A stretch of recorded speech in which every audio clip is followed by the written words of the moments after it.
CBS Television presents a special report on Sputnik 1, the Soviet space satellite. Douglas Edwards reporting. Until 2 days ago, that sound had never been heard on this Earth. Suddenly, it has become as much a part of 20th century life as the whir of your vacuum cleaner. It's a report from man's farthest frontier, the radio signal transmitted by the Soviet Sputnik, the first man-made satellite as it passed over New York earlier today. The Russians, they beat us to space with this magnificent piece of technology, beeping away, circling the Earth at whatever the altitude was. The Russians are heavy. They build big, heavy stuff, and it never works very well anyway. We could not believe that the Russians did that, and they did it before we did.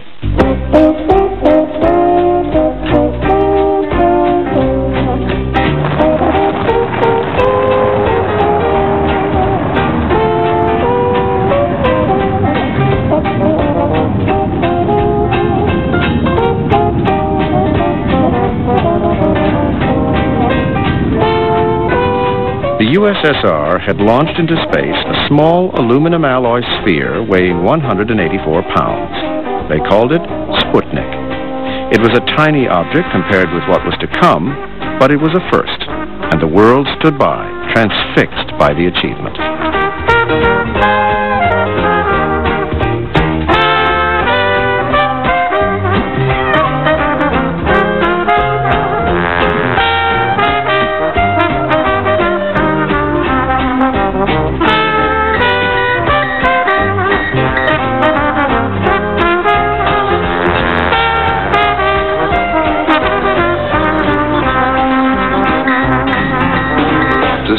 Shattered a lot of presuppositions which went on in the years to come to attribute a kind of a magical potency to the Soviet Union.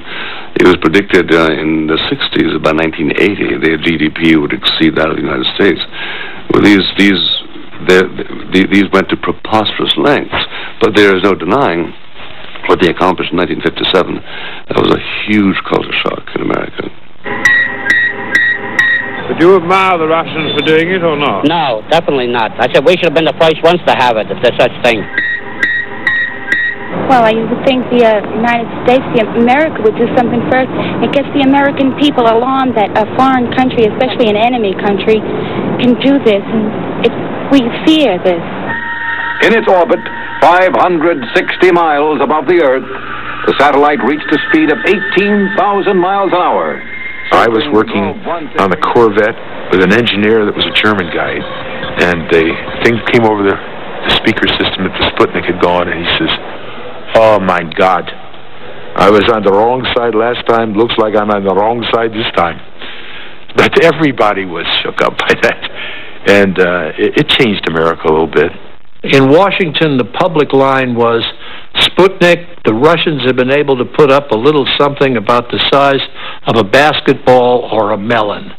And, well, good for them. I mean, if they can put up some little tiny thing like that and make it go around, we'll do a lot better very soon.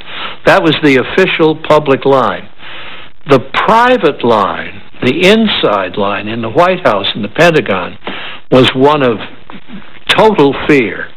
Because if the Russians had a rocket strong enough to put a baseball in space, a little satellite in space, to get it up that far, they had a rocket that could hit any city in the United States.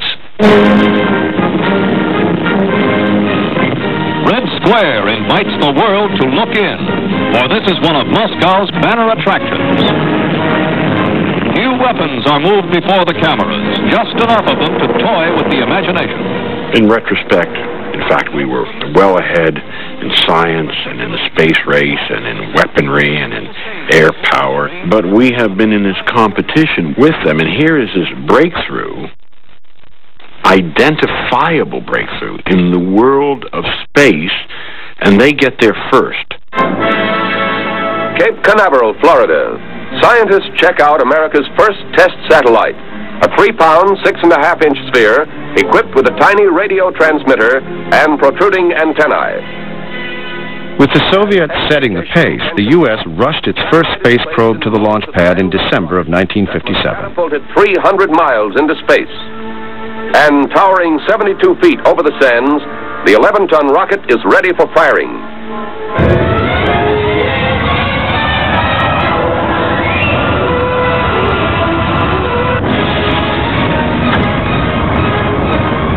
SPUTNIK, the international press dubbed the failed Vanguard effort.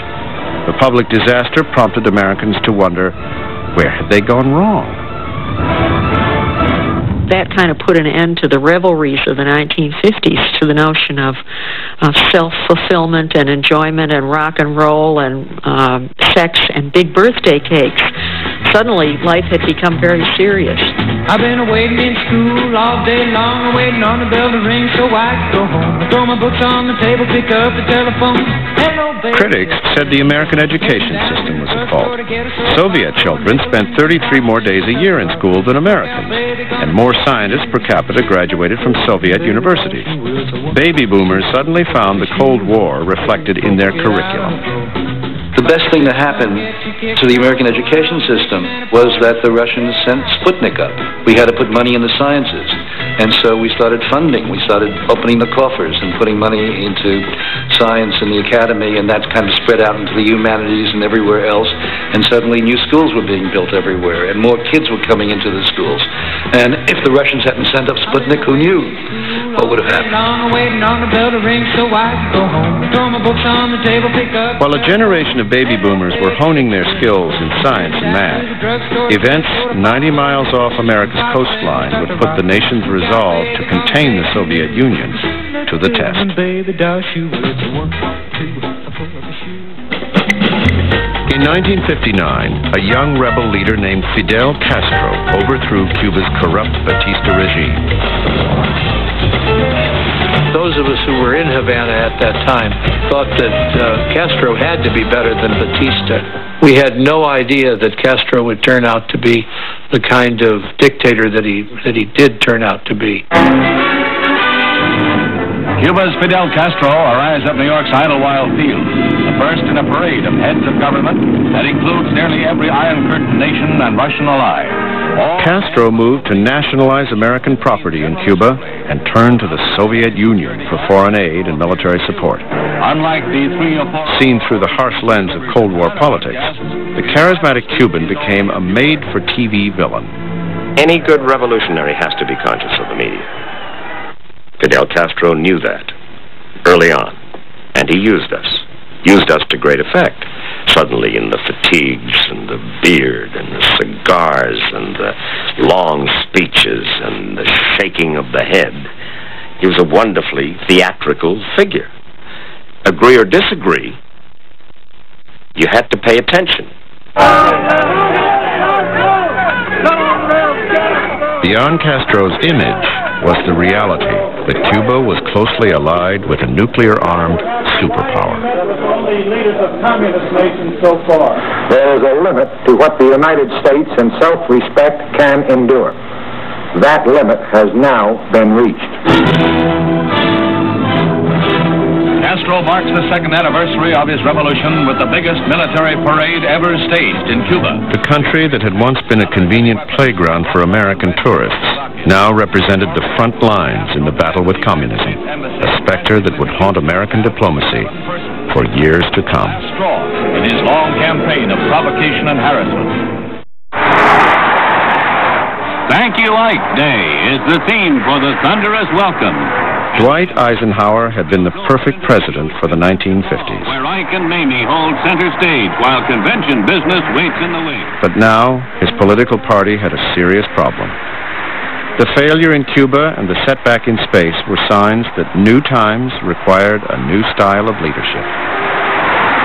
To lead us to a fruitful America, to a peaceful world for mankind everywhere, is the great senator from the state of Massachusetts, John F. Kennedy. I think there was a sense about John Kennedy of the newness, young family, and the sense that he was cool, rational, modern, contemporary, and that therefore the men